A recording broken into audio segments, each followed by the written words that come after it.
Gordon Liddy, it's an honor to see you, sir. Let's give an applause there. There are many others who I can't see, I'm sorry. It's time for a counter revolution. What do you think? So now come the just desserts. By the way, Bald is in. Have you noticed that with Crib and me? We now bring up our third award of the evening, the Half-Baked Alaska Award for pummeling Sarah Palin. Now, pummeling doesn't say the half of it. Have you ever seen anything so disgusting?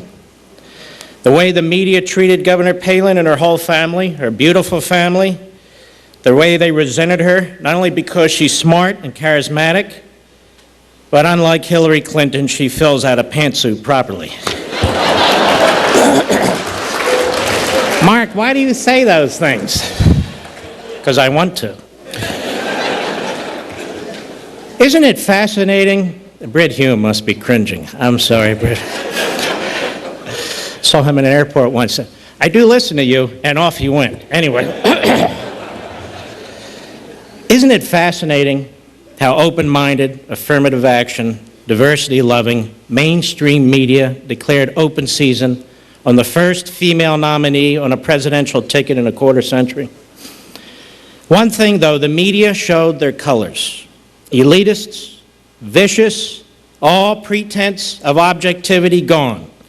They played a card they can't get back. And for that, Sarah Palin, and so much more, this one's for you. First up is the host of MSLSD Screwball, Chris Matthews, or as I think of him, the Drool Master General of the United States. Now, Matthews never misses a chance for a pot shot at conservatives. It's the whole point of his puny show. Now, as a lawyer, I've done some research. Do you know he has so few viewers that you can reveal national security secrets on his show and not violate the Espionage Act? Now, it's no surprise that this smug, elitist impersonator can't stand Sarah Palin. On October 14, 2008, Matthews repeatedly and unsuccessfully tries to get Congressman Dan Lundgren to question Governor Palin's intellect. When Lundgren refused to play along, Matthews got so ruffled, he suggested that Palin was chosen as a response to the attention given Hillary Clinton. Roll the clip. The fact of the matter is the comparison between her and Hillary Clinton is the comparison between an igloo and the Empire State Building. Isn't it interesting that so many of Chris Matthews' analogies include phallic symbols?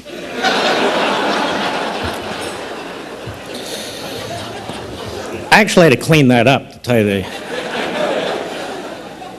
But you just know that any award recognizing Sarah Palin bashing is going to tap into another brain trust. Our next nominee, Joe Behar, comes from that prestigious political think tank, ABC's The View. Now, those of you with jobs, The View is a daytime...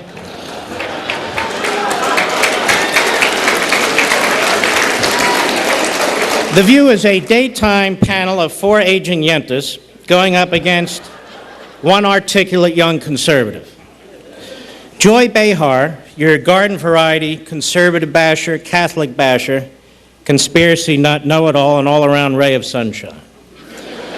Always declaring some Republican to be Hitler, she said Tim Johnson, the senator, his cerebral hemorrhage was a Republican plot to retake the Senate.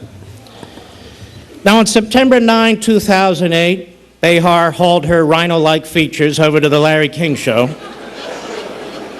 Oh, Mark.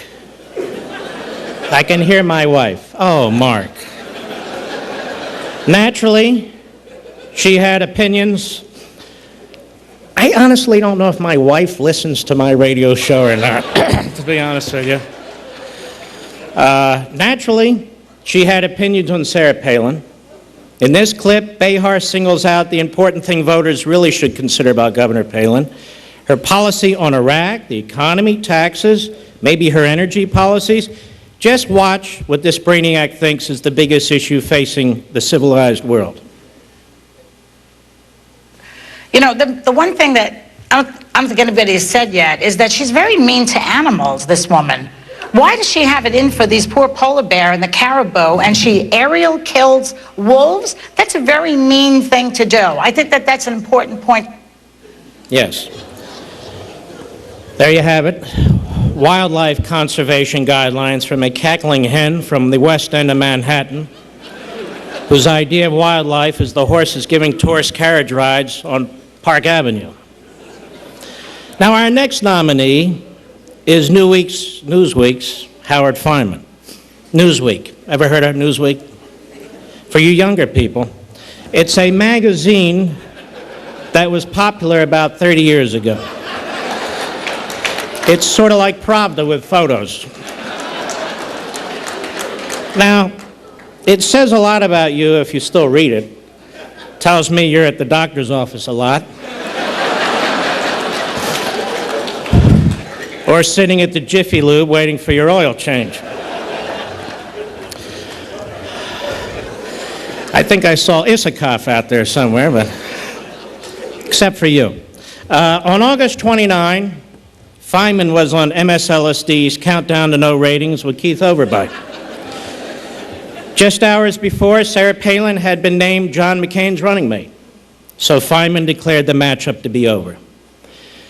In this interview, he suggested that not only was Barack Obama a man with zero CEO experience and just a few years ago nothing more than a state senator, more qualified to be president than Governor Palin, but listen to who he then compared Obama to.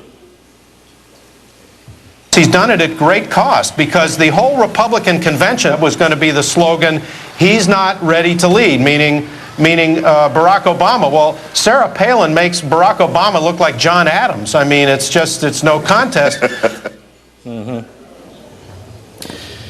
Our final nominee for the Pummeling Palin Award is Bill Maher.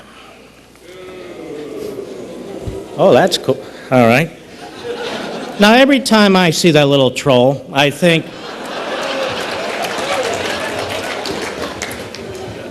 shouldn't there be height requirements to host your own TV show?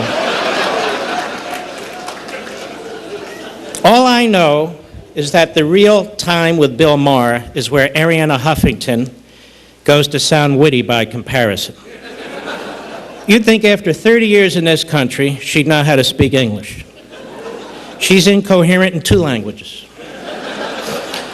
But I digress. On September 8th, Maher outdid himself, showing what a true coward he is and realizing he didn't have the guts to go up against Sarah Palin. He instead chose to savage the private life of her 18-year-old daughter. Watch the yammering troglodyte spew his nutball theory about Sarah Palin's infant son. I'm not that convinced that that's her baby. The daughter, who we know is fertile because she's knocked up again, or maybe for the first time. She did take a 5-month leave from high school because she had mononucleosis right around the time the baby was being born. And the mother, the so-called, okay, maybe it is the mother, but, she was back to work 3 days later. You don't smell something? And it's not like they're not willing to lie about everything else. Mm-hmm. Well, it appears that evolution skipped the Maher family. All right, let's go to our winner. The envelope, please. Thank you. I'm so excited. Well, hell, it says it right here. The winner is, in a landslide, the spiteful troll, Bill Maher.